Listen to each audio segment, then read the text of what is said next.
U verander my hele lewe. U vat my styf aan die hand. By U wil ek bly. U verander my hart. U verander my hele lewe. U vat my styf aan die hand. By U wil ek bly.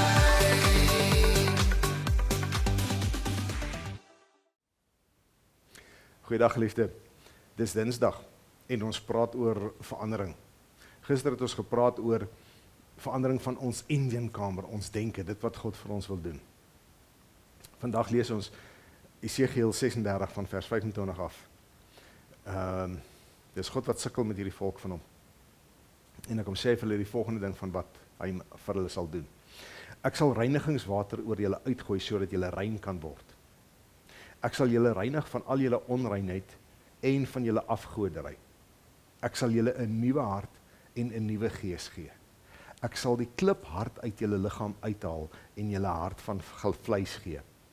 Ek sal my gees in julle gee en ek sal maak dat julle volgens my voorskrifte leef en my bepalings gehoorsaam en nakom.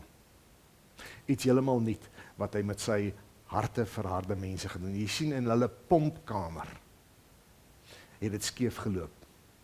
Want hulle het nie meer liefde, 'n passie vir die Here gehad nie. Dit het dood gegaan daar binne, dit het hard geraak daar binne in die pompkamer.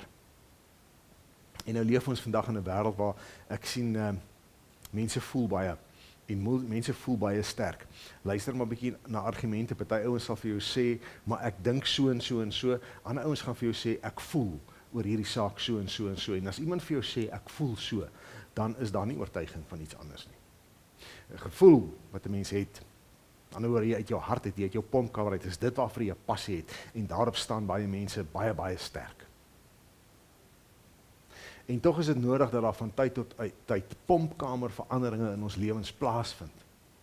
Dat selfs die gevoelens waaroor ons so ernstig is, dalk nie in lyn is met wat God wil nie, dalk nie so passievol is vir God nie, maar vir allerlei ander dinge en ander opvattings.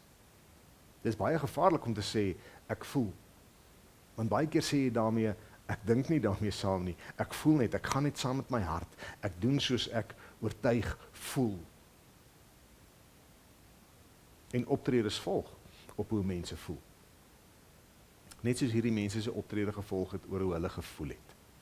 Hulle het 'n gevoel gehad vir Baal, en hulle het 'n gevoel gehad vir hulle self. En hulle het 'n gevoel gehad van wat se godsdiens vir hulle pas, waarmee hulle lekker voel. En dit was nie God nie. Dit was nie die enigste God nie, dit was nie die lewende God nie. Daarom kom hier die wonderlike God in sy genade en in sy liefde, en hy sê, ek sal vir julle 'n nuwe hart en 'n nuwe gees gee. Ek sal my gees in julle sit, ek sal julle 'n hart gee, wat kan weet wat dit is om passie te voel, en om toegewy te wil wees aan my, soveel so, dat julle outomaties my voorskrifte en bepalings gehoorsaam en nakom. Dis die verandering wat God vir hulle wil hê, in hulle pompkamer. Hoe voel jy? Waaroor voel jy baie sterk in hierdie wêreld? Ek weet jy laat mense gereeld hoor waaroor jy sterk voel. Maar het jy al God toegelaat om jou 'n nuwe hart en 'n nuwe gees te gee? Hierdie was Ou Testament, ons is Nuwe Testament mense. Ons leef waar hierdie ding werklikheid geword het, deur Jesus Christus en die uitsorting van die Heilige Gees met Pinkster. Het hierdie werklikheid geword, vir elkeen van die kinders van God. Waaroor voel jy passievol? Kom jy die bepalings en die gehoors en die voorskrifte na, omdat jy wil, omdat jy 'n passie daarvoor het?